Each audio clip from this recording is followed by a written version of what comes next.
Huh.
Welcome, one and all, nerds watching all over the internet, to another exciting live edition of The Ravens Flock. Oh my God, he did it. He did it without aggravating the of.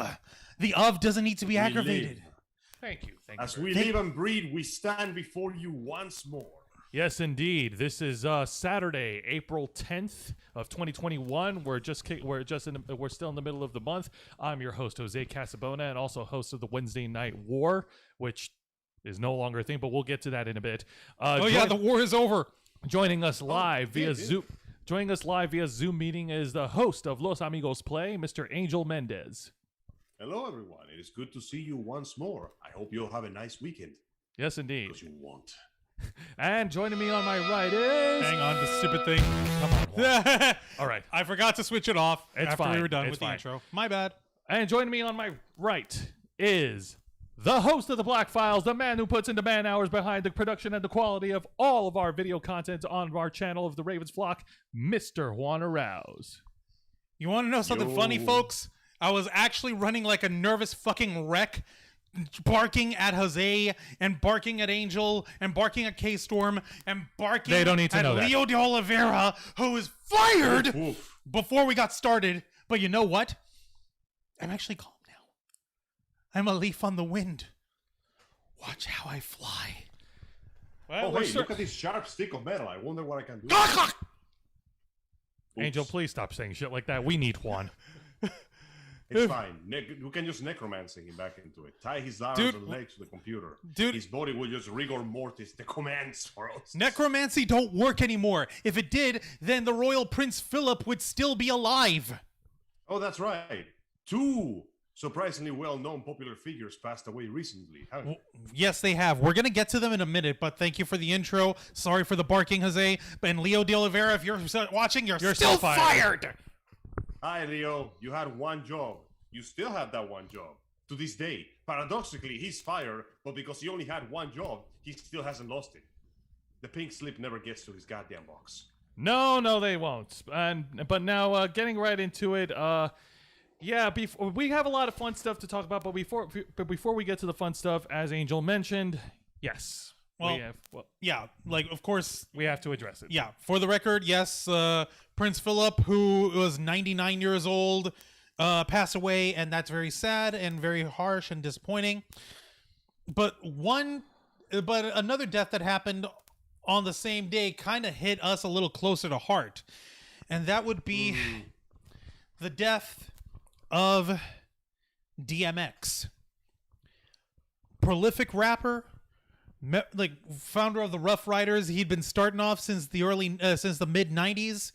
He showed us how X gonna give it to you, and he had his troubles with the law in the past. He had troubles with his own stuff going on, but he had learned to.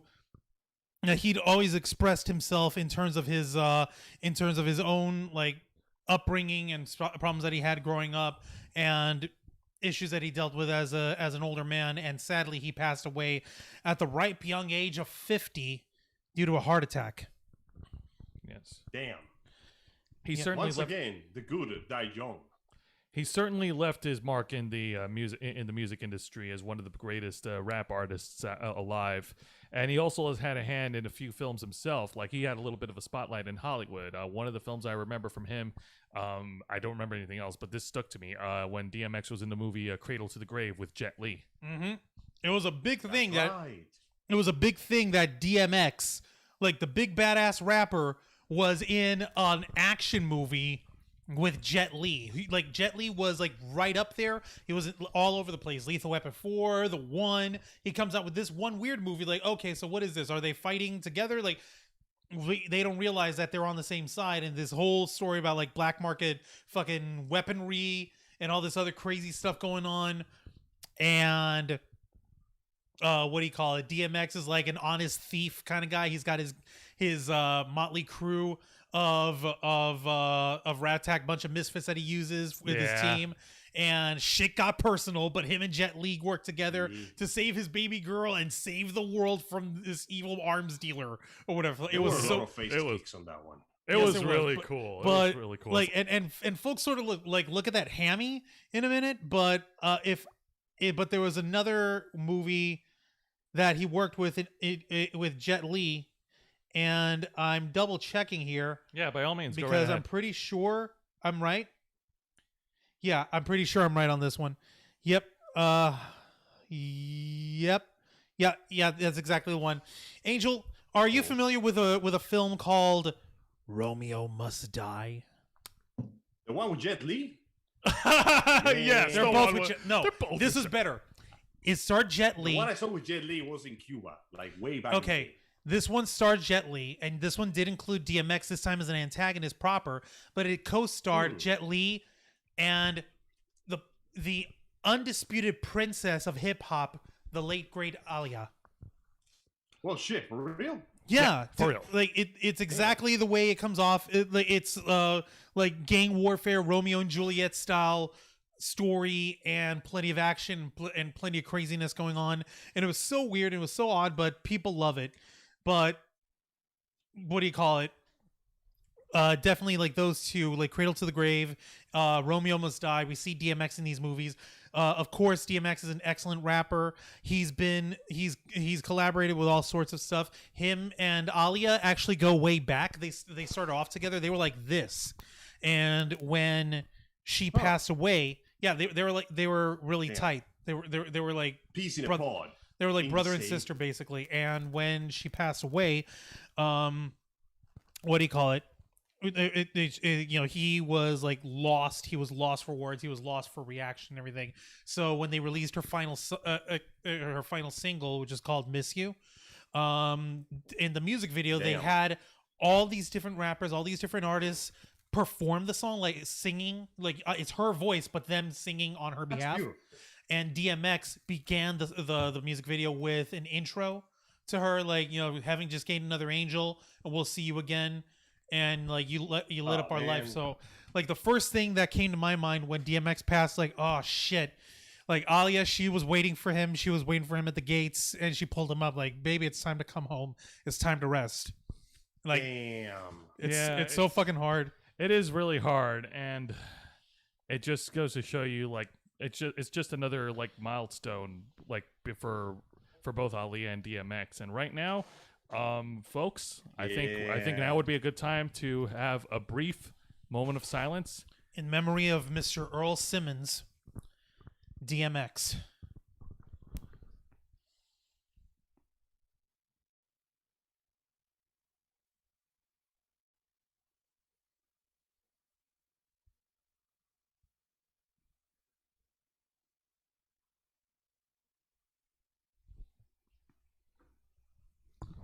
All right. And Thank you very much. Thank you very much. And we can go ahead and move on. You know, while it's important to remember icons that are no longer with us, you know, we still have to appreciate the icons that we still have today. Even if they're not real individuals, even if they're fictional, they're still iconic. They still left a print, an impact on us in today's generation.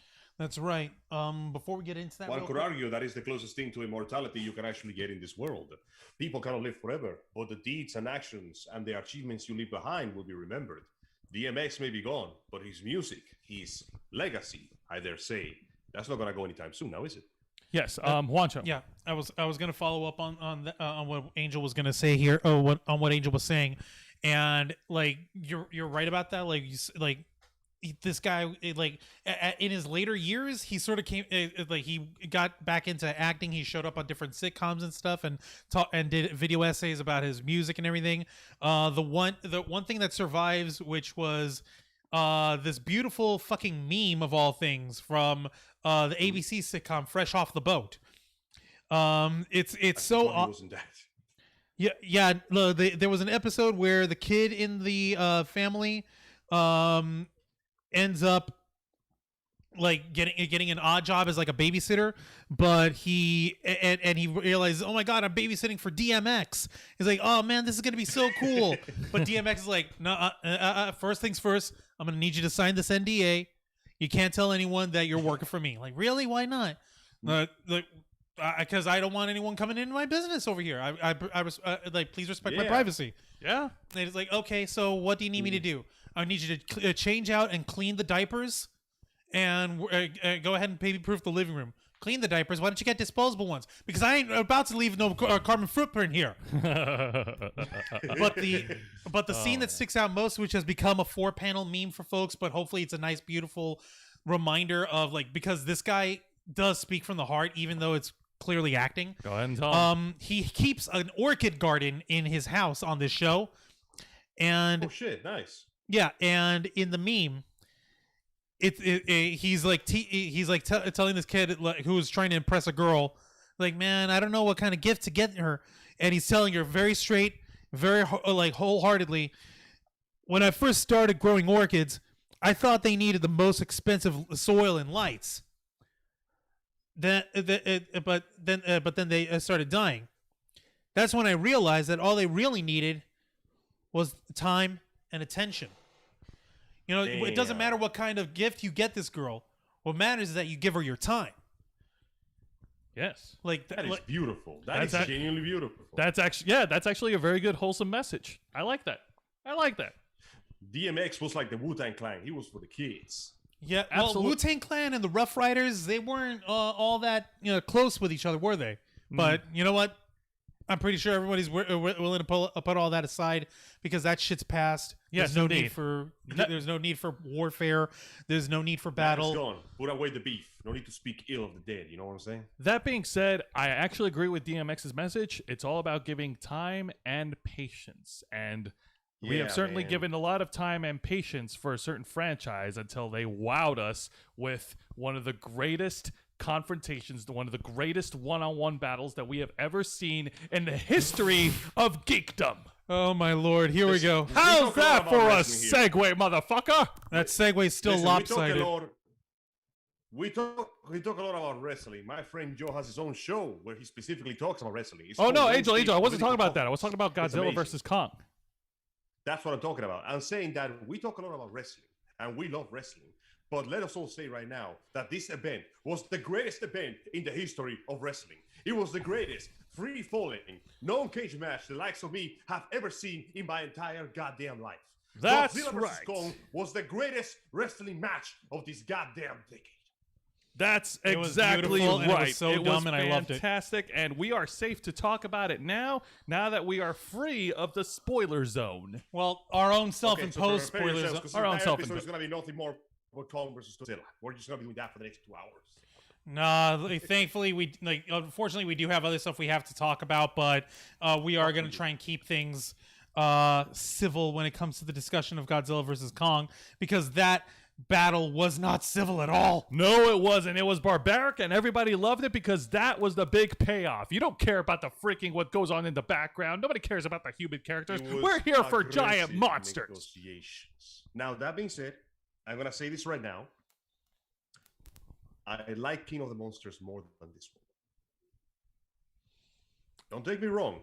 King of the Monsters is my personal 10 out of 10. This is a 9 out of 10 because I feel like it did a few things not quite as good as, excuse me, the previous movies. Such as? But that's just me. Okay, so personally speaking, the secondary human subplot was completely wasted. The girl and her nerd friend and the black conspiracy theorist guy, you could remove those three and it would genuinely serve no purpose. I felt like they should have used that time instead to build up Mechagodzilla and expound more on the bad guy motives. One of the villains was Ren Serizawa, the son of Dr. Serizawa, who sacrificed himself to save Godzilla in the previous film. You would think that character would get a little bit of background, some exploration to his motivation. He might as well not even exist in the movie. Yeah. He barely had what? Getting 3 it. lines? He had like three 3-4 lines, and then we saw him like piloting. Meanwhile, the other antagonist, the rich guy, he seems to have an interesting motive. He wants to put humanity on top again. But we never expound on that because he dies before he gets to the second paragraph of his evil speech. So we ain't getting much to that. See what I mean? Well, like Hey, for the record, I'm trying to do something here. no, it's okay. I think it's a foregone conclusion with all these Godzilla movies and the King Kong movies that the human characters are pretty much just there in the backdrop. They're sticks in the mud. for the See, that record, would work. we gotta actually say it here, because otherwise it ain't gonna work out. For the record, that guy deserved the death he got. It was pathetic, he but it was did. fun. Yeah. He did, but like I'm saying is, I want this more because we already have a perfectly serviceable human plot with the first group of humans. I'm gonna fix We have the something here. blonde You guys keep scientist talking. That Yeah, wants go to ahead. find right. We got the blonde scientist that wants to find the Hollow Earth to honor the memory of his brother. We got the scientist's mom and the little girl that can communicate with Kong. And we got the people and the crew of the ship surrounding them and how they work with each other and the crazy business bitch. We got a workable, serviceable human subplot there.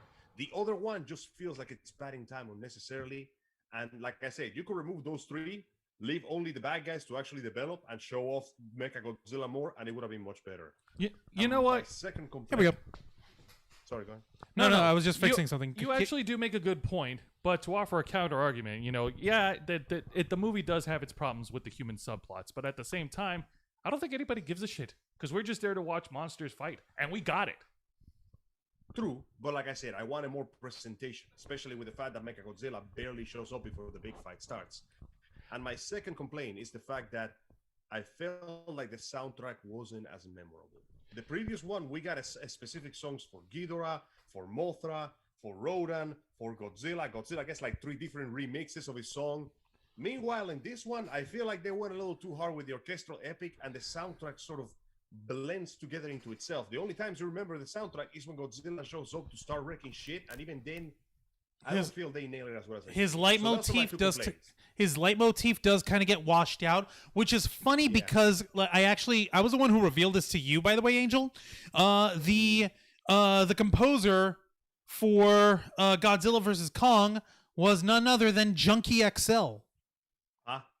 Help me out. What did he do? Junkie XL. He did the theme of Wonder Woman. He worked with Oh, freaking really? Yeah. He worked on the freaking Zack Snyder Justice League. You know, so he's the guy responsible for the 4 hours of anytime Wonder Woman is in frame for a thing. Not even like, a Yeah. great action thing. Just she's got a cup of tea. Right. Also, I just pulled As up. she drinks, gets drowned on the tea. Also, I just pulled up a report from CNBC, which was posted today. Godzilla versus Kong has actually, like, during the pandemic period, keep this in mind, folks, Godzilla vs. Kong has topped the $60 million mark at the domestic box office, making it the highest grossing movie to be released during the ongoing coronavirus pandemic. Holy shit. Damn. Can you $60 believe million? that? I wonder how much money Feels did they good. put into the Feels budget. good. The budget was between I think it was 122 million. it's close to I think it was about that. between 150 and 200. Okay, you know what? Between that much, you know what? Like I said, during the coronavirus, that number is still good. During the pandemic time. Do not forget, this movie was also airing in HBO, so people could just pay for that to watch it at home, which most likely make the bulk of the income. Because overall, like I said, despite my minor complaints, that was still a fantastic goddamn movie. And I gotta be honest with you, I was not expecting. This is the Kong movie. It says Godzilla versus Kong, but let's be honest, Kong is the main character, while Godzilla is basically the Kaiba of this movie, the antagonistic force that drives the plot with his antagonistic actions. Because from the I love how they literally go from the second they start, we can't get him out of this island, but he needs to get out of this island. Listen, if we get him out of this island, the movie's gonna start and we can have that. And then the blonde guy goes, but listen, we gotta start the movie, so we gotta get him out of this island. The movie is kaiju-wise is mostly being told from Kong's point of view. Right. Godzilla himself actually doesn't show up until like a good he shows up at the start to attack the base, and then he doesn't appear again until like halfway into the movie when the sea battle starts. So clearly, this movie is based on Kong's point of view. And let me tell you, I'm thinking that Mr. Kong is regretting getting the spotlight, because I swear to God, that poor monkey spends the last 2 hours getting his ass beat. It's fucking amazing. Hey, man, I'm all for... That dude goes through so much shit for one movie. But you know what? I love the character, and that's why I'm personally with Team Kong. That being said, the article elaborates a little bit more. Article from who? Where again? From CNBC, same one. Okay, basically stating that as it stands, Warner Brothers Films currently represents 4 out of the top 5 highest grossing films released during the pandemic right now. Another movie called Tenet is the second highest. Wonder Woman 1984 broke the box office with $46.2 million and fourth. And of course, in the fifth, there's the Tom and Jerry film, which made $40.3 million in the box office. The Tom and Jerry movie, of all things. If I recall, that is the first actual Tom and Jerry full feature-length film we had since the first one that wasn't direct to DVD. And this one was the one that played the whole streak with the Who Framed Roger Rabbit shit, real people. 2D animated and real people. Yeah, and we had Chloe Grace Moretz, Hit Girl. Yes. That being said, that's who the blonde kid is. That being said, as far as this movie goes, I liked it. It was great. Godzilla vs. Kong was awesome. Yes, Angel, I do agree with you on the complaints about not elaborating more on the subplots with the humans. But honestly, like, when I first saw the movie, I had expected, no way. The human plots, they're not going to hold up to the monsters. And I think they knew that as well. You know what? As far as is concerned, we got exactly what we came for. This is exactly what it says on the tin. I have a tin that says Altoids, Arctic Peppermint Mints. I opened the tin, and guess what I got? I got Altoids Arctic Peppermint Mints. Tits? No, the tin. Goddamn.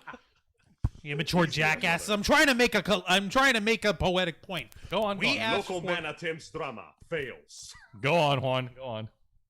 We tried to, the one thing that I don't get with people is some folks argue that there's too much human plot, and then when we dial back the in Godzilla 2014, the start of this whole thing, they're like, oh, that's too much human. Godzilla King of the Monsters comes around. Oh, that's not enough. Kaiju. No, that's not enough humans. Now now Godzilla vs. Kong comes out, and they're still saying, "Oh, that's not enough humans." These people don't know what the hell they're talking. These same people don't know what the hell they're talking about. You know what? I just think that those people that are just making these reductive fucking arguments just to be contrarians are just not fans of having fun. No, they're not. And you know what? Now, be careful out there, Mr. Arouse. It sounds like you are implying that fun should be allowed. We ain't having that shit. Oh, am I? Is that what I'm saying? Yeah. What planet are you living on, Angel? Well, that's what I'm saying, motherfuckers. Fun is allowed. Yes, fun is allowed. So much so that we've, since the release of Godzilla vs. Kong in theaters and on HBO Max, people all over social media have actually picked up their own fucking thing. They picked a book from the cult of Zack Snyder's psychotic followers, and they started their own hashtag. It's beautiful too. It's simply called hashtag Continue the Monsterverse. Continue the Monsterverse. You know what? Strictly speaking, the reason for it is simple. The deal that Warner Brothers and Legendary Pictures has with Toho, which owns the property of Godzilla, ended after Godzilla vs. Kong premiered. Basically, at this point, we were only allowed 3 Godzilla movies, and that was it. That was the deal. The deal has ended, and that was that. Like, okay, cool. Folks at Legendary Pictures that said, like, okay, well, we already had Kong Skull Island as well, and with us introducing Godzilla vs. Kong, we might have other monsters that we can work with in the future, but never say never. Exactly. Which is why so badly people are wanting more fun, and we're actually wanting to have the Legendary Pictures and Toho work out another deal, refresh the deal so we can get a little more Godzilla up in this bitch. Kong can show back up, other folks can show back up, and we can have the Monsterverse continue. Yes. Do you not know would you not like to see Godzilla team up with the friend to all children, Madara? Would you not like to see that? It'd be so fucking dumb and so fun, but it would be a nice way of like Madara's for the kids, literally. What are the title? Like the Godzilla's King of the Monsters. The Madara is the friend to all children. It's a giant snapping tortoise who is a child compared to Godzilla and Kong, but can take the fight to any one of these motherfuckers. Yes, I agree. Look, hey, listen. My opinion. Wouldn't that be fun? That would be fun. I'm all for continuing the MonsterVerse as long as the fans don't go into a crazy ass toxic tangent like the Snyder cultists did. Like the Snyder cultists. In the defense of. Go on. In the defense of the fans, in the defense of the fans.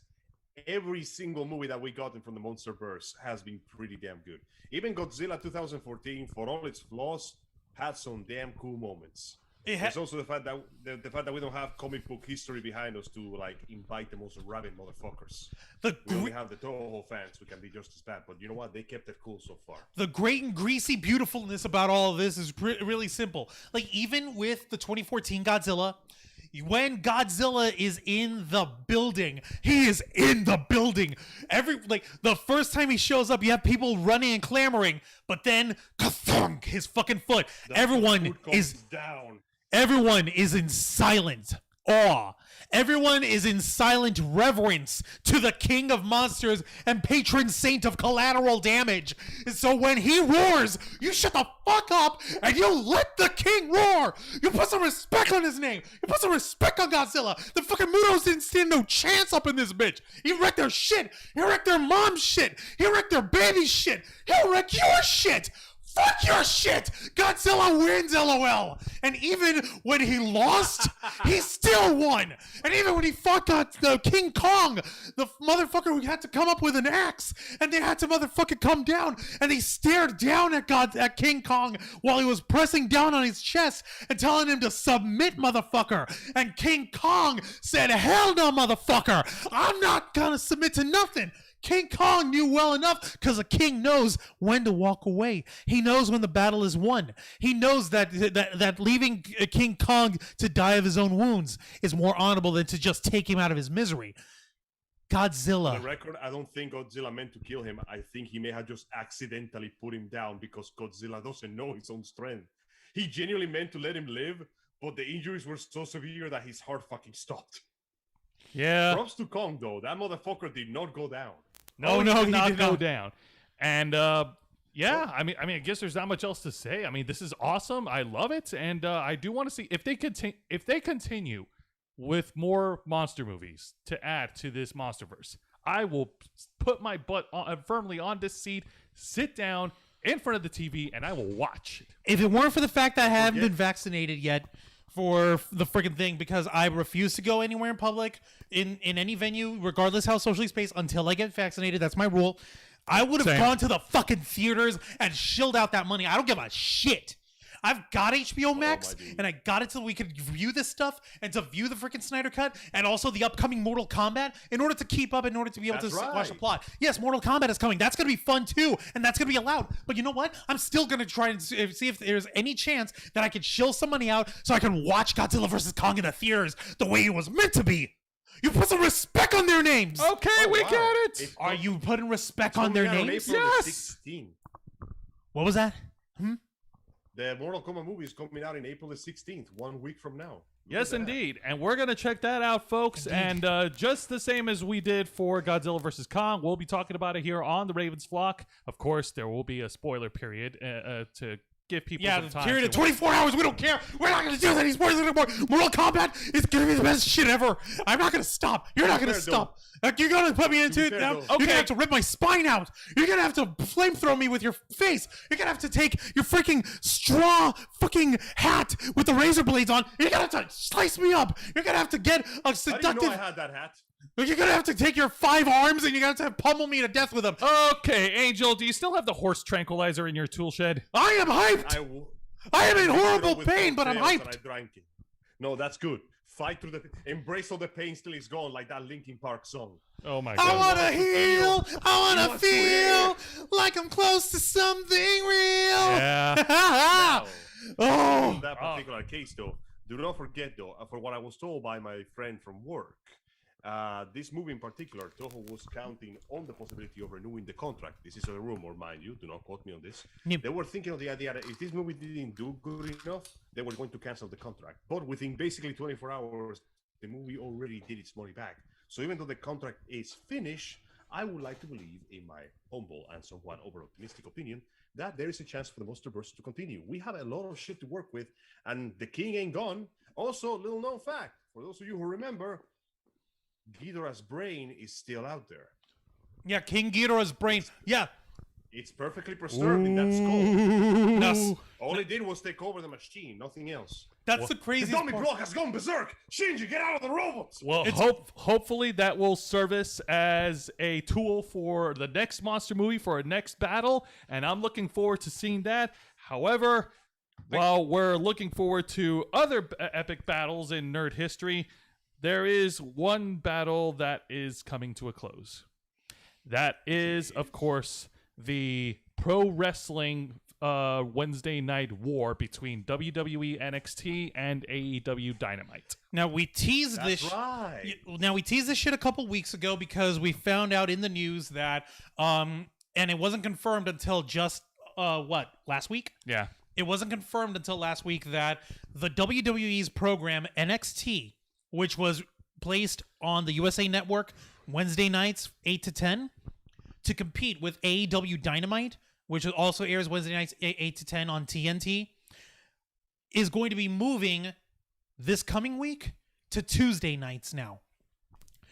Effectively ending an almost 2-year-long ratings battle. The one that Jose here has been proudly covering for on our program, the Wednesday Night War. We started it on Instagram Live to try to get people interested because we wanted to get more engagement out of that.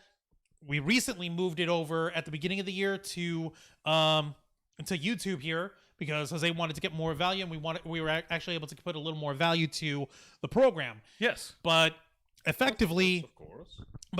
last week we put out the final episode of the program that we've called the Wednesday Night War, and the program itself may be finished in that iteration, but thankfully, Jose, we discussed ahead of time what the hell you're going to be doing. So, Yes, we did. But before I get to that, I actually want to give a little bit of a brief background on this Wednesday Night War. Yes, please. If you've been watching my shows on Instagram and a little bit on YouTube, from the beginning of October 2019 till present day, AEW has been trouncing the WWE in the Wednesday night ratings and in total viewership, and killing it in the 18 to 49 demographics every single week. which is of course the demographic of viewers that is most valuable to these broadcast stations and to all these cable companies for being the most profitable. So Now, yes. because these people are most likely to fucking spend money. Yes, and we can all agree competition is good. It drives businesses to go above and beyond, and they went above and beyond in the 2-year battle. Now, that's not to say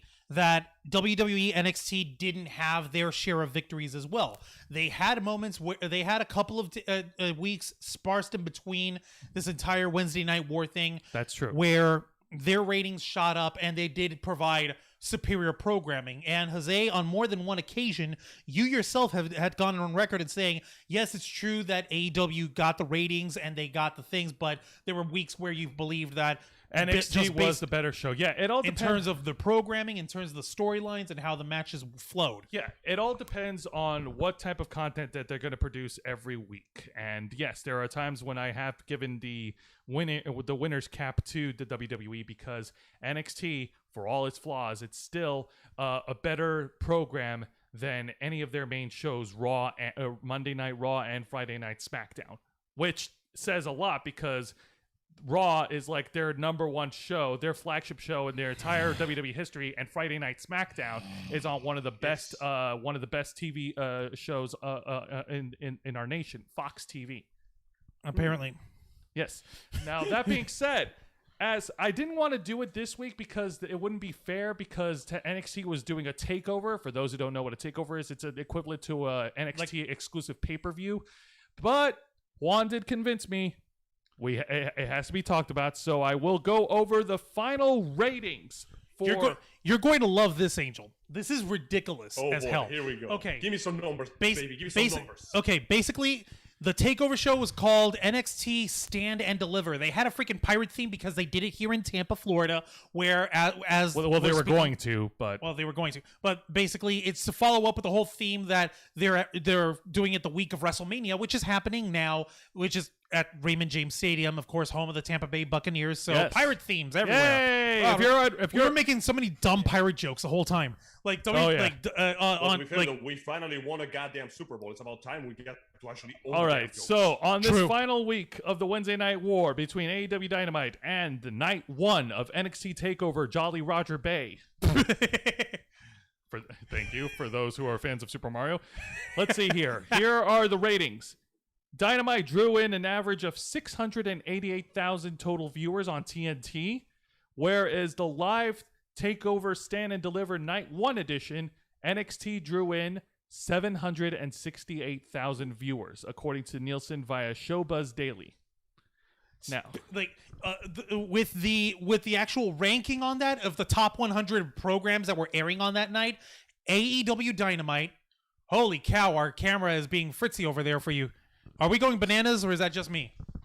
No, I can see you guys just fine. Can you see me? Whoa, damn! You're not paying attention, Angel. We were freaking out. Yeah, Make sure to blinked that I saw the line of spectrums. What the fuck just happened? That was hope bizarre. That's not affecting our stream. No, it does. It has nothing to do with our stream. Okay, good. Like what I was trying to say. Okay, AEW Dynamite, which supposedly everyone has been gushing like crazy, was like, oh, it's so much better because it's independent wrestling, and oh, the WWE programming is horrible, and it ranked in at number 61 of the top 100 programs, whereas the WWE's NXT program here ranked in at number 59. So and wow. with that margin of what, 700 and how many? Like it's NXT 768, AEW 689,000. So less than 100,000 viewer difference on there. Basically, that was the WWE's way of saying, you guys may have been beating the shit out of us in this ratings war for almost 2 years, but guess what? We're ending it with the last laugh. Yes, indeed. Now, this isn't a total landslide for the WWE. AEW still ranked number 5 in the cable top 150 for the 18 to 49 demographics, whereas NXT came in at number 11. See, in the 18 to 49 demos, AEW drew in a 0.28 rating, whereas NXT drew in a 0.22. Well, damn. Just close to the gap, but they still got a clear victory in that one. They do. They did, yes. And basically, I guess to summarize the entire experience of the Wednesday Night War, the real winners of the war is the fans, the folks that are watching wrestling every Wednesday night on TV, on national TV. an average of 1.5 to 1.6 million American viewers are tuning in Wednesday night to watch some of the best pro wrestling content that they've seen on TV. Whether it's Dynamite or whether it's NXT, it doesn't matter. Because the fans are still getting an experience. It still kind of matters because you can't just rest on your laurels in terms of TV production, in terms of booking your professional wrestling. There were moments in AEW where they've had basically they've been on a roll in terms of like great matches and stuff, and it would come to a screeching halt with either like an interview segment or one match that was just pee-pee and garbage. Yeah, I was arguing with Jose so many different times of his formerly his favorite wrestler Chris Jericho over here and his faction the Inner Circle. They had a lot of segments where they wouldn't actually wrestle anyone. They had like, the Inner Circle is having a town hall meeting. The Inner Circle is having an intervention. The Inner Circle is having a war council meeting. The Inner Circle is having an interview. The Inner Circle is having a debate. Motherfuckers, I'm not here to watch y'all's talk. We get it. You can't wrestle that well, Jericho, but you can still talk. We get that. It shows. Fucking debate. Start throwing chairs already. Yeah, no, you know what? After careful consideration, after thinking about it, I'm with Juan on this one. There are non-wrestling moments in AEW Dynamite that just kind of killed the momentum, especially after really, really cool matches that they produce. Like there was like one of the matches that they had put out a couple weeks back was this stellar, albeit brutal, like women's no holds barred match. It was between Thunder Rosa versus and Dr. Britt Baker.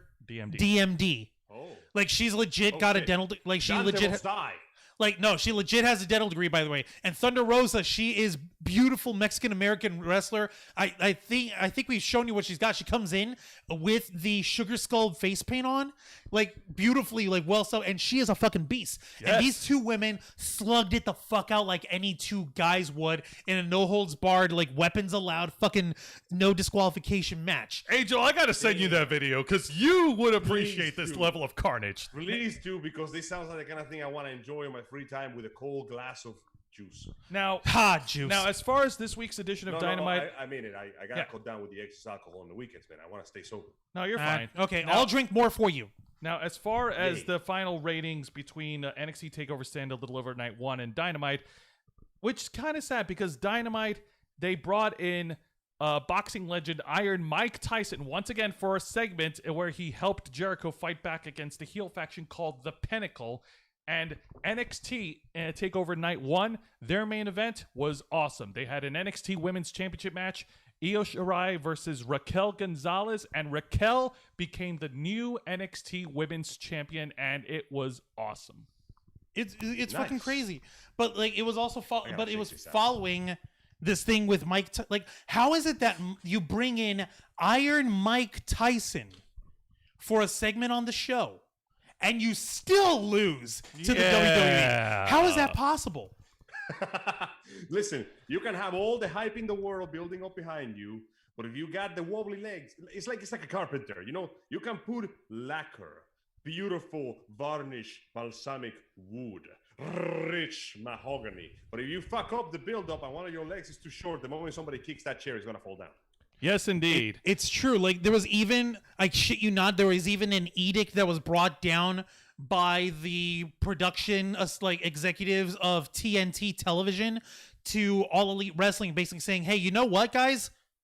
We don't want any more of these surprises showing up. If you're going to have something big, actually book that and actually have that show up. Yeah, we're glitching. Wow, again. Our glitch is happening again. Now, hang on. Now, you don't need to see us, Angel. Yeah. You don't need to see us right Jesus now. Christ, my eyes. No, you're fine. Balls. Now, that being said, why are you guys going into the light dimension? Why are you refracting into a quasar? Okay, you know why? Sorry, I'm man. trying to My get a powers are copy off of the that fritz. dragon that you've got because fuck you. I want your shooting quasar dragon for myself. now that being said, No, the it's WWE mine. guys, that being said, WWE is not innocent by any means. They also have segments and promos which comes off a little bit like hokey, like something you would see on Raw. What or was SmackDown. what was it that AJ Styles did?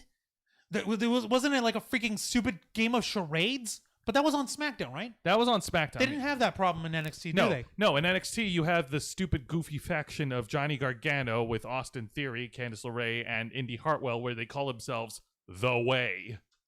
The what? Do they know it, though?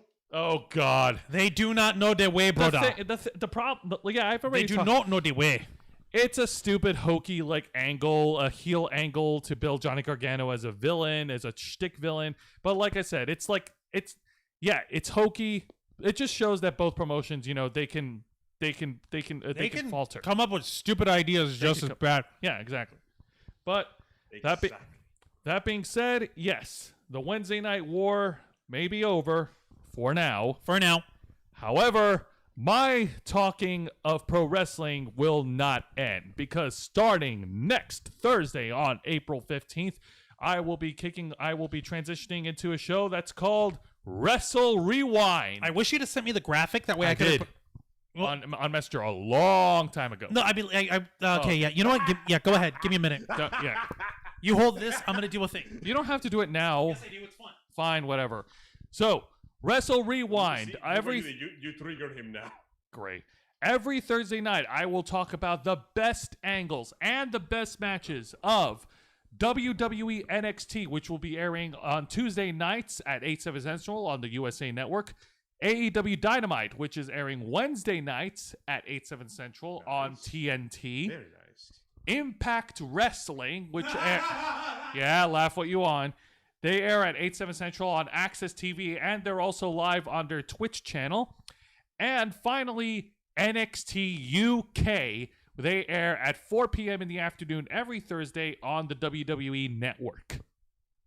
Nice. So, I'm glad they're getting something to work with in this matter. You're not running out of material anytime soon, are you, my friend? No, I'm not, my friend. Trust me, there's a lot of pro wrestling to go around. And, Nice. And as far as the battle goes, there is something else I do want to talk about, and people on the internet are already screaming about it, basically saying, oh no, the forbidden door is being broken down starting tomorrow. Tomorrow. Explain what he means by The forbidden door between working relations between the WWE and AEW. I understand that those two are not supposed to be seen eye to eye recently. Kind of one of those oil and water kind of things, right? Yes, exactly. However, on Stone Cold Steve Austin's Broken Skull Sessions, he has his own podcast. I don't know if it's every Sunday or every, I don't know. But tomorrow, he has invited former AEW World Champion Chris Jericho onto his show. Well, shit. Surprise! That guy. This is the new logo for Angel. Check it out. This is the new logo. You can't see it, but I can't see anything. The camera's off. No, I was gonna say you can't. You can't see it now, but you'll have to see it like on YouTube. But hang on. Juan's going to try and get us back. Please do. All right, give me a second because I'm gonna do it. I will risk the safety of my eyeballs to see this wonderful thing. All right, give me a minute. Come on. Off. There Okay, we go. You're back. All right, You cool. actually You don't look need to normal. see him, but check. There's a sun behind you, Joe. Yeah, I know. It's a beautiful Behold. goddess. Do you see it I'm now? gonna see Angel for a second, but take a look. Oh, wow. Nice. I Yeah. like the colors. They remind me of those shirts with flames. Also, wow, are you actually showing me your Streamlabs? Yes, we are. Surprise! You're taking a look behind the scenes there, Angel. Oh my Oh God. no, the lab. It's okay. Yeah, now no, that's Careful, pretty Juan. cool. We can't expose the business. we expose the business. All right, You hold know my what- mic you know one more what the time. logo's color reminds me of? Gene Kazama's pants from Tekken. Yeah, I was trying You to know. go for like a goldish fire combination. The Ravens Flock Cybats organization will now fall prey to horrible civil war. We will kill each other in an orgy of violence. Whoa, bro! I haven't even thought that far yet. Come on, don't give away my calling card. Dude, just Violence. But that being see, said, the thing is that you promise orgies, but then you call them orgies of violence. I'm like, come on, man. That's no fun. Hey, it's called subvert the expectations. Every other director and their goddamn mom is trying to do it nowadays. all right, now as far as the upcoming Broken Skull sessions between Stone Cold Steve Austin and Chris Jericho, one particular wrestling legend has chimed in about this on a recent interview with TMZ. Former WWE champion and one of Juan's all-time heroes, CM Punk. has chimed in, delivering these following comments. I don't remember word for word, but basically, Why did you pull it up? Well, because I remember what he said. You said you don't remember. Well, I not specifics. Okay, well, What, you want the minutia? yes. If you're going to cite the best in the world, you get him in quote. Besides, we got other stuff that we need to talk about in terms of battling. All right. Give me a second, Jesus. We got 30 minutes. All Oh, right. man, it's already over? Fuck, I gotta check that out later. What's already over? Sorry, quick. Jujutsu Kaisen just recently finished airing its 24 episodes, so that means it's time for me to sit my ass down and start binging. All right. So, in a recent interview, After the show. after the show, I just pulled up an article from comicbook.com. In a recent interview with TMZ, Punk has stated in regards to Chris Jericho and Stone Cold Steve Austin working together on the Broken Skull sessions. To quote, "I think it's interesting for sure. Obviously, I understand the buzz. Maybe I'll give it a shot and I'll watch it. But it feels like it's going to be softball questions. I don't think they're going to ask Jericho all the tough questions, nor do I think they possibly should. It's an interesting situation, so it'll probably be a feel-good interview where they talk about Jericho's past in the WWE.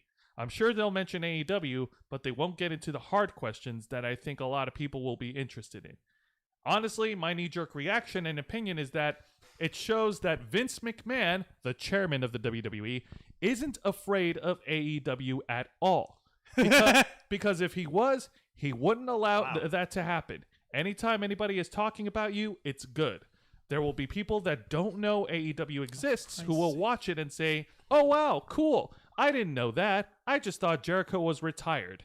There is also something to be said about keeping your guys special, and the only place you can see this superstar is on my television show, because it's a new age, and both companies need all the eyeballs they can get at the moment. So kudos to everybody involved. That is the nicest takedown and burn I've ever heard.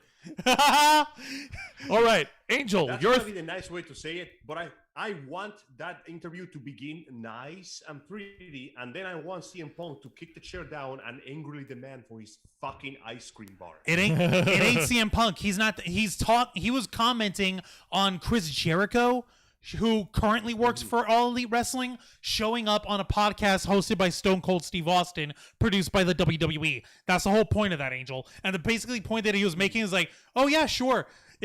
Like if Vince McMahon's allowing this, it basically means that he's clearly not worried about AEW anymore.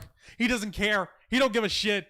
Go ahead, show up on my show, see what I care. On the beach, Arnold has his back, bro. You don't even know how not mad I actually am right now. Pretty much. It's so fucking funny. So, I mean, we're obviously going to speculate because because we're not going to. I mean, why would we not? Juan, I'll start with you. Yeah, Juan, I'll start with you. Your thoughts and opinions on tomorrow's broken. Okay, for the record, as far as the podcast itself goes, I don't give two shits. As far as that goes, it's really, really simple. Austin just wanted to talk to his friend, who's Chris Jericho. Chris Jericho is trying to think that he's clever, thinking that he's like, oh yeah, I'm totally like showing him up by promoting a different company over here. Like, nah, dude, you're on the back. You're on the back foot in this one, Jericho. You showing up and you taking money from WWE or whatever, or just showing up for free or whatever. That's just you coming up, showing and looking like a bitch. I'm sorry. Because as much as AEW is so cool and independent, the fact of the matter is one of the weakest parts of AEW has turned out to be Chris Jericho, because the guy he's not performing as well as he should. He's clearly let himself go. I thought I have a gut problem. Oh no, he's got a worse gut problem. He's got a really bad gut problem. Which is sad, because at the beginning of AEW, like even at the beginning of Dynamite, he was actually one of the strongest heels. Yeah, that he let himself get wrapped up in his own like, my group's gonna have so many different talk segments. We're gonna be so cool. We don't need to fight so much. Like, no, motherfucker, you're just hiding the fact that your diminished skills are catching up to you. And now he's got to show up and talk with Stone Cold Steve Austin because he can talk really well. Like I mentioned earlier, he has his group, the Inner Circle, has so many different talk meetings and so many different talk segments. They wind up being some of the dumbest shit on the show. And I'm not saying the shit to bury the guy. I'm saying the shit because the numbers don't lie.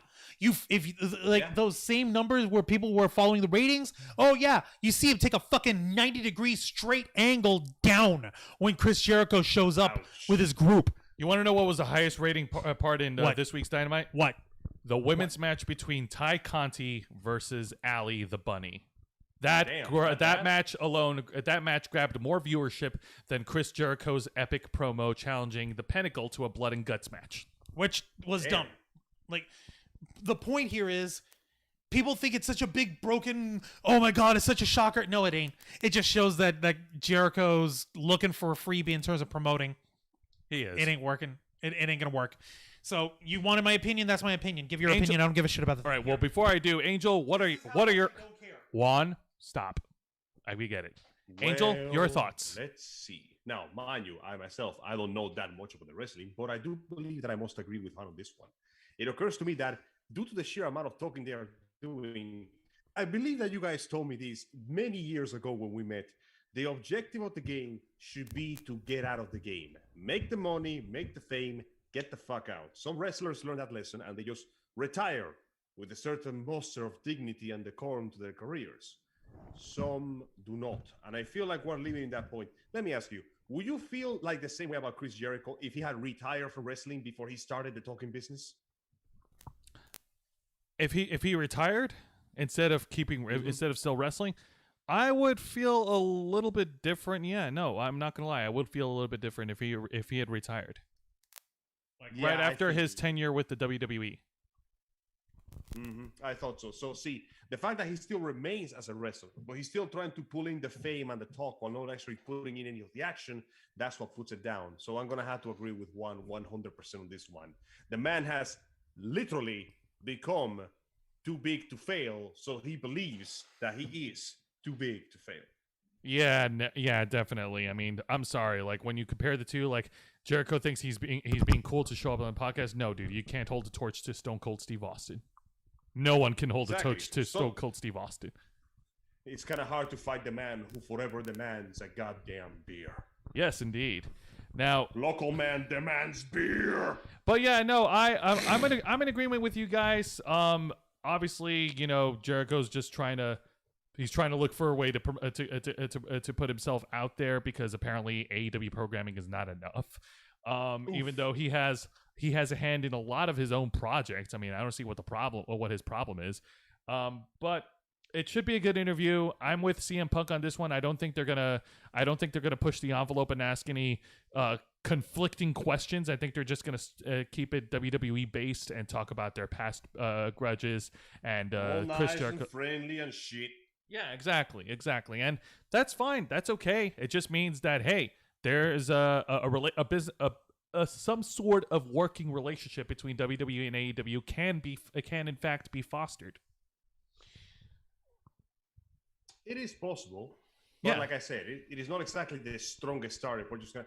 Then again, you said it yourself. We gotta ease them in. It's gonna be nice and gentle. You know, just slip that. This is gonna be the lube to just slip this whole thing in there and hope for the best. Yeah, exactly. It's like peeling an onion, man. You got to peel it layer after layer. You don't want to cut in the middle. You don't want to cut the whole thing in the middle with a knife yet. Just bring out a hammer and fucking smash that. Yes, indeed. Now, I don't want to. Now let's go ahead and move on because I don't want to talk about freaking the has-been that is Chris Jericho. I actually did want to bring up a different conflict, one that's actually come up with a very interesting ending over here. We spoke about the a prolific musician earlier tonight, but another thing that's catching people by storm here. And I don't know how much of this story you actually know, Angel. So I'm going to send you an article so you can follow along with me here. Yesterday, on April 9th, we saw the re-release of one of Taylor Swift's premiere albums called Fearless. She went ahead and had it re-released with brand new songs and completely re-recorded. It's been retitled Fearless, Taylor's version. There's a reason for that, Angel. I don't know how much of that story you actually know. Not everything, but what's going on there? Okay. basically the reason why she went ahead and re-recorded her one of her biggest selling albums of all time. This song also this album also includes the song "Love Story." You may maybe remember that one. Yes, actually. So, okay. The reason why she had to go ahead and re-release this is simple. The record company that owns the album wasn't letting her keep it. Wasn't letting her keep the songs. She was trying, she was having really bad trouble with the producers there, and it turned out that they were not only not going to not going to ask her, not going to have her, do any work with them anymore, but they were also basically, they were basically working on trying to dismantle her shit. So, after much deliberation, she basically went, "Fuck it. You guys may own these songs and this album, but I wrote the songs. I own those. Shit. So guess what, motherfuckers? I'm re-recording this shit and re-releasing it." Nice. Now, it's really weird and it's really bizarre because if I'm remembering correctly, you can anyone who's a freaking Swiftie fan, I don't know what you call them. I believe the original album came out 2008. Maybe I think so. 2008. Yes, 2008, and now it's 2021. She re-recorded this last year and produced it and all. That difference of her being 12 years older, of being a more mature woman, of dealing with all these different songs that she was talking about, when she was a younger girl growing up and all this other shit, it has a distinct flavor to it. This is like the musical version of the Zack Snyder Justice League problem going on, where the creator is having their vision come out in its purest form. The only difference is in this, I don't see myself hating Taylor Swift over it. Oh, you get the article? No, I got it. And wow, she has aged very gracefully. Damn. No, she's still younger than us. She was born in '89. She's probably your age. She's 1 year younger than me. Look yeah. See, there you go. So ooh, yeah. Damn, girl, you look fine. Yeah, no, she released it at midnight. She released it at midnight, the entire album. She actually released Taylor's version of Love Story last month, and it just popped up on my Pandora, of all places.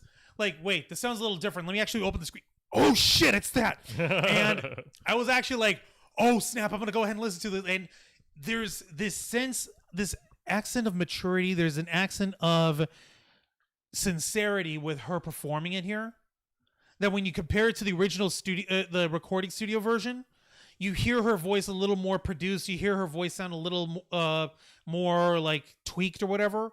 And because studios, years, she obviously is gonna sound different, especially with her career. Yeah, but the sound difference was just like you said, fine wine, mwah, beautiful, fucking great. I actually found myself choking up, oh my god, this is so cute. This is so fucking awesome. I'm actually pulled up. We reached the point where she literally went, "Fine, I will do it myself." Now I'm actually checking out the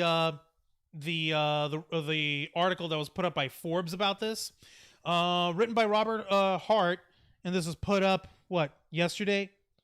Wow, this motherfucker was up early. Apparently, that was fucking published at 4:27 in the morning. Jeez, man. I thought I stayed up late. Damn. Let's see here. Taylor Swift released a new version of her 2008 album Fearless on Friday, marking the first major step in the singer's mission to regain control over her material after music mogul Scooter Braun controversially acquired and later sold the rights to her first 6 albums without her consent. Yeah, no surprises there.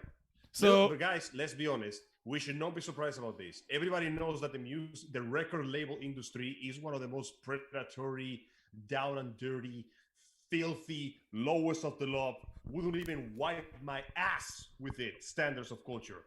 Many artists are basically fucking prisoners of their labels. There's no denying that they are complete shit, and I have absolutely no respect for the music industry. No, I don't blame you for that at all. I don't blame you for that at all over here, Angel. I'm double checking the rest over here just to keep people is it appraised? No, apprised. Apprised would be the word. Why do I get those two words mixed up? Fuck, whatever. Okay, so I'm checking the fucking thing. Swift vowed to regain control of her music after Braun's Ithaca Holdings acquired her back catalog in 2019. Swift vehemently opposed the acquisition, which she described at the time as her worst case scenario. She accused Braun of quote-unquote bullying and attempting to dismantle her musical legacy, painting him as a bully. The catalog was later sold to a private equity firm, Shamrock Capital, without her knowledge or consent, and after multiple failed attempts to reacquire the rights herself, Swift vowed to re-record it in its entirety. In addition to re-recording Fearless, Swift had an incredibly productive 2020, dropping 2 surprise albums that each topped the Billboard charts. It's fucking crazy. Apparently, the guys at Shamrock Capital paid $300 million to buy her music catalog and the rights to it. That is fucking nasty. So anytime you're listening to some of her older stuff on the radio and you get money or playback from that shit, it's not going to her. It's going to these fuckers over here, like, making money off of her work. That is fucking brutal. That is brutal. Oh my god, it's so fucking crazy. So basically, they try to screw her over because they figure if we own the label, we are the ones that get paid for the music, even if it was made by someone else. So she basically decided, how about you go fuck yourselves? And she recorded her entire album, essentially making it even better than before. I can only assume her talent has gotten better over the years. Oh yeah, no, like her. And she's spreading herself so she can get her money. Oh yeah, definitely. Jesus Christ. Of course, people are free to go ahead and buy it on their own. They're free to pick it up on their own. It's totally up to them. That's up to them. And as far as that goes, we don't have to worry about it because if it pops up on my Pandora, I'm gonna go like, yeah, that's fucking awesome. That's cool. Yeah, that's good for her. That being said, though, I'm not listening to the original if those fuckers are getting even a single cent out of it. The money should go to the creators. That's all that I believe in. I agree. It should go to the original artists. Yes. Yeah. Like that being said, I was gonna say, like, there is a bit of a double-edged sword. If you're the original artist of your work, you are free to go ahead and remake or re-release or remaster your own original work, however you deem fit. The difference is getting getting your fan base behind you. It's difference of getting people interested in it. When the original Star Wars trilogy was re-released for the special edition, folks were losing their minds and going crazy. And then as years went on, people started saying, "Oh, Lucas is ripping my childhood. He's rewriting everything." Like, no. He's allowed to take his own work and re-release it however he deems fit. If he wants to put Jabba the Hutt in a fucking bikini, he will put Jabba the Hutt in the fucking bikini, and it will be canon. He don't give a fuck what you think. If Taylor Swift wants to go ahead and take one of her most critically acclaimed albums and re-release it because the motherfuckers that own it got it without her input or her stake in it at all, she is free to go ahead and do that. She is free to go ahead and re-release this so she can make that money on her own. That is her music. It is her right. To that I will agree, but I will also like to offer a counterpoint. I believe I know the counterpoint. Can we fill it in together? If Naughty Dog Studios wants to re-release The Last of Us, unfortunately, that is their right too. Jesus Christ. I can't stick with one for shit, but yes, that is a clever segue. And Angel, I know you half dread wanted to talk about this. No. On the contrary, don't forget, I am not a dedicated fan of The Last of Us 2, so whichever way it goes, I'm gonna laugh. Well, you know what, we're pretty good way to jump into it. We're gonna go ahead and turn and give the floor now to Angel Mendez as he gives us more details on the re-release project of The Last of Us 1. Angel, remastered. Angel, take it away. Let's be honest, it might as well be the remake. So it appears that there was some brief delays regarding the TV series, and recently Sony has been making some very questionable steps in their business practice. As of late, they shut down their original PlayStation Store, which means all those PlayStations 1, 2, and 3 games, and PlayStation Portable, and PlayStation Vita games that were available in the digital store are gone forever, unless you own the hard copy. Say the colors, matey. Or own a hard copy. Yeah, ironically enough, Xbox itself is going the opposite way. They have come with an official statement saying that no, games, old and new, should be preserved and shared. So in a cruel twist of what happened during the release of the PlayStation 4, now the PlayStation executives are essentially eating shit for doing stupid crap, while the Xbox is surging ahead in popularity by virtue of promoting an opinion that really applies. Not that they're doing much, seeing as the Xbox One S has not released anything right now, and Nintendo is leading the race with Monster Hunter Rise selling like 5 million copies in 1 week. Good job, by the way, guys. Nice job. So yeah, it appears that the words of Reggie Fils aim continue to be more accurate than ever before. If it's not fun, what's the point? But going back on this, Sony recently told us that the licensing agreement for one of their previous games, Days Gone, has expired. In case you guys don't remember, Days Gone was basically the one about the dude in the motorcycle traveling cross-country to reach his loved one while fighting hordes of zombies. The game was fairly good. It didn't do anything new, but it was kind of interesting to play through. Unfortunately, the license has been completely undone. Like, the game doesn't even exist anymore. And then suddenly we get the news that we're gonna get a remake of The Last of Us 1. This is predictably rubbing a lot of people the wrong way, mainly because, let's be honest, after the bad experience of The Last of Us 2, nobody wants to even hear about it. And more importantly, this game is not even 10 years old. So there is genuinely no explanation of why they are doing this, unless they are trying to essentially drum up interest for their show.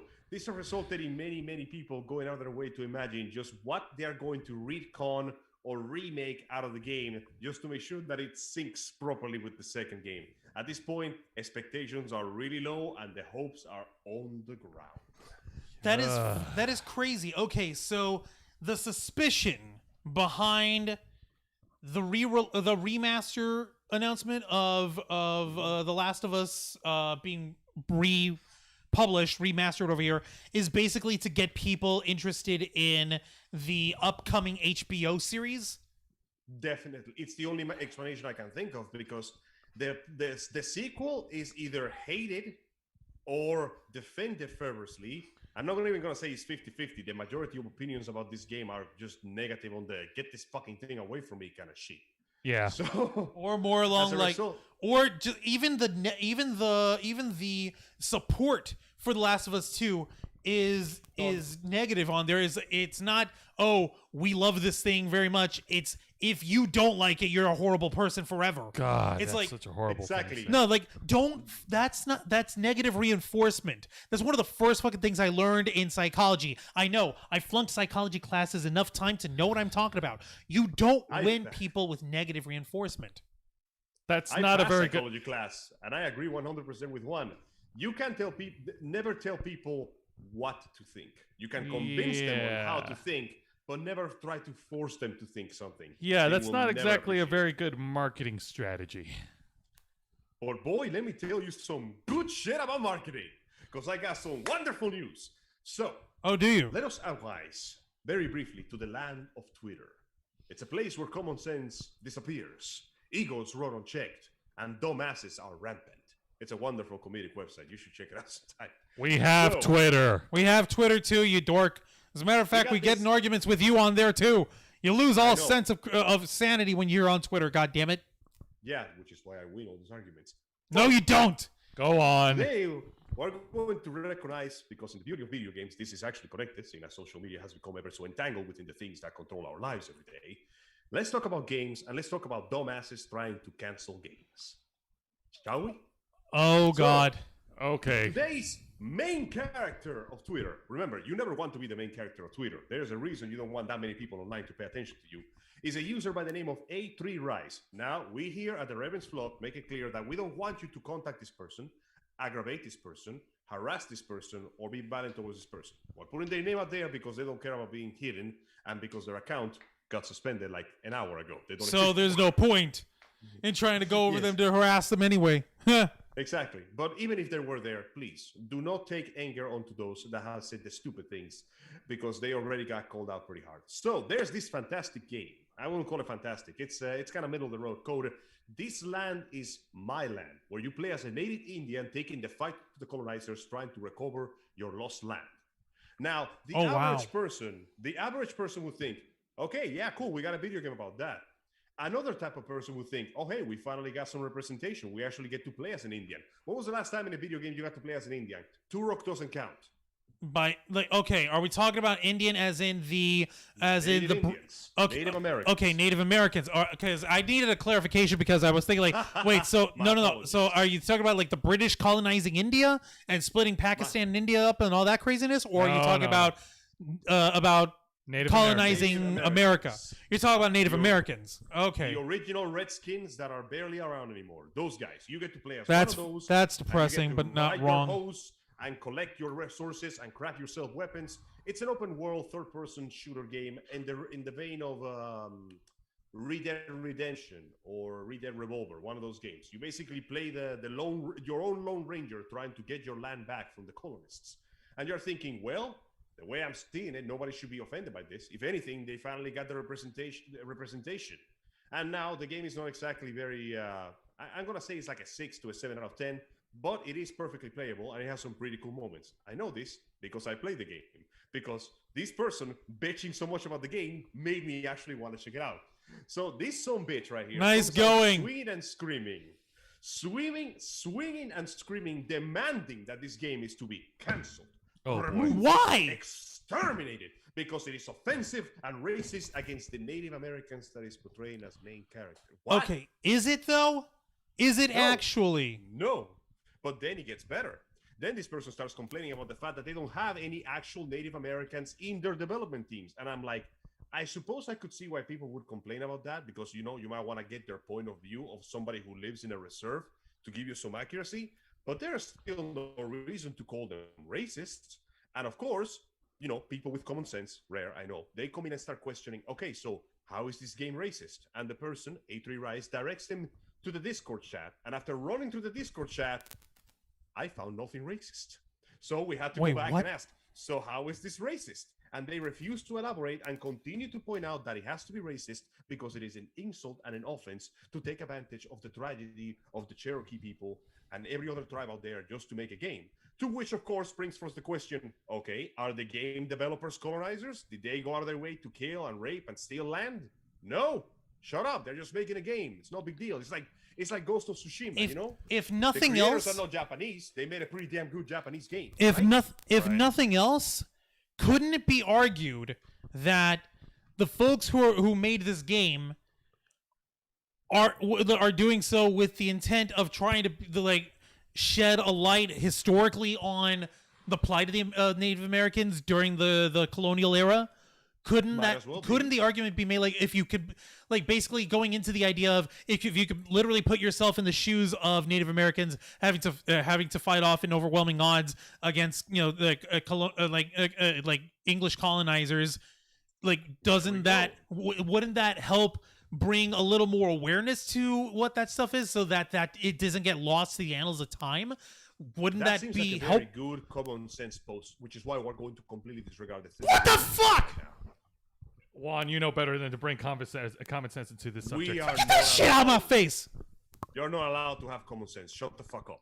So, Ah! actually, as the discussion devolves, mind you, these logs are sadly lost after the account got suspended. I haven't found it, but I was there to see it. And let me tell you, it was like the fucking burning of Constantinople. Everybody with a shred of 2 brain cells came in together and basically started calling out this dumbass on being a dumbass.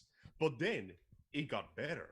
The aforementioned, you know how this works, that you call out the arguments and their flaws eventually, and the mask falls off and the racism just starts to come out. Yeah. So their own internalized psychotic racism crap oh comes boy. comes in full view. Fan-fucking-tastic. boy. And the best part is that you can see it collapsing in degrees. You know, it's like a building, like an steadily big pile of shit climbing higher and higher into the sky. First, it begins with A3 Rice saying that you cannot be racist against white people. We all know that's wrong. And Yeah, then you can. They begin. You have any idea how fucking how fucking racist I've had like black friends and Hispanic friends who like also be racist to white people? Oh yeah, mira, soy gringo. Oh, yeah. We got a fucking word for it, gringo. What the fuck? It technically means foreigner in the old language, but it can Still. be used for that context too. So going back to it, first it begins with that. Then it begins with her insulting anybody who is not a native Indian. And then when an actual Native American goes, you know, I'm actually a native, and I'm gonna play the game. You don't speak for me. Shut the fuck up. she or he goes as far as to call them a pick me. You know what that is, right? Are you fucking kidding me? Oh, Are you kidding me? we Oh, went no. that far. God almighty. That is so stupid. No. The real racism was from this person, but then it got even better, which is more than I could have possibly imagined. But somehow it got better. See, this particular person neglected to mention a very interesting detail. They neglected to mention that they began conversation in Discord with the developers of the game by demanding that he and his team were hired to work in the game because they thought they could do it better. And upon being promptly rejected, this was his response, which means that this piece of shit decided to rely on the Anita Sarkeesian method of hiring. Oh no! Make me work for you, or I will bring down the wrath of cancel control upon your heads. Oh my god. Unfortunately Wait. for them, Hold on. common This sense game and good came out in heart prevailed. 2019. I It was was gonna early say that, access. by the way, this game is 2 years old. Like, hold on. It's actually, yeah, no, I'm saying that it was released in early access in 2019. So what the So fuck? yeah, not only is this not... Yeah, this person literally picked this old game that nobody remembered, decided to plug themselves in to get themselves some easy work under the threat of what amounts to essentially cultural blackmail. And when they were called out on their bullshit, they proceeded to try to change the narrative to make sure that they would be the victim. But thankfully, a bunch of people, including several Native Americans, called them out on their bullshit. And because of the awesome powers of the Barbara Streisand effect, this game that was all but forgotten to the world is now once again being played on Steam. Now the game can be properly judged on its merits instead of whatever stupid cultural thing people think it might represent. Yeah, it Look sounded. at that. Yeah, Here it is. from what you've told us, it sounded like this son of a bitch was just starting trouble because he wanted to find something to complain about. I'm actually finding an article on nichegamer.com about this. No wonder. Yeah. Jesus H. Christ. Come on, man. Oh my I lord. was there to see it, and it was beautiful. No. Look at this. This is I'm looking at the exact comment right now. Can I share my screen with you? I need you to see this. I don't know if you can. Go ahead and see Nope, if. you disabled it. Oh, I did? Hang on. Let me see if there's a way. Please rename Yes. it. I need you to see this person just so you can see how quickly they fell apart the moment the people that they were championing for decided to call them out on their bullshit. All right, Juan, try it now. Juan just enabled it. Or at least I think I want you to read this. Oh, here we Look go. at it. Look at it. All right, let me read it off here. Hang on. All right. Is this it? Hold on. Let me. Yeah, that's it. Look at it. Hold on. I'm gonna check our stream. I'm actually gonna check our thing here. Okay. Please go ahead. Oh wow, I need to find a way to minimize that because we are only able to show one side of the screen over here for some reason. Hang on. Yeah, Angel, I think you may need to close off your. No. Okay, hang on. Nope, there it is. All right, we see it now. Let's see, native. No, we can see it. I'm talking about if the people watching us can see it. Okay. Okay. Angel, I actually need you to try to save that video, or rather this image, because I can't. Okay. We're only able to see part of it. Yeah, save image as whatever. All right. Yeah, let me just... Oh, you already have it saved up here. No, you have a different one. Save. Yeah. Yeah, that's a different one that I have. And then go ahead and gonna open send you that. right now. Go ahead and open that. For the record, yes, the account has been suspended. And yeah, we're watching Angel's computer. Go ahead and open that. Yep. Yeah, no. Okay, no, go ahead. No, go down and click on the image that you just saved. And open that. It's right here. No, that's the one with you. Open.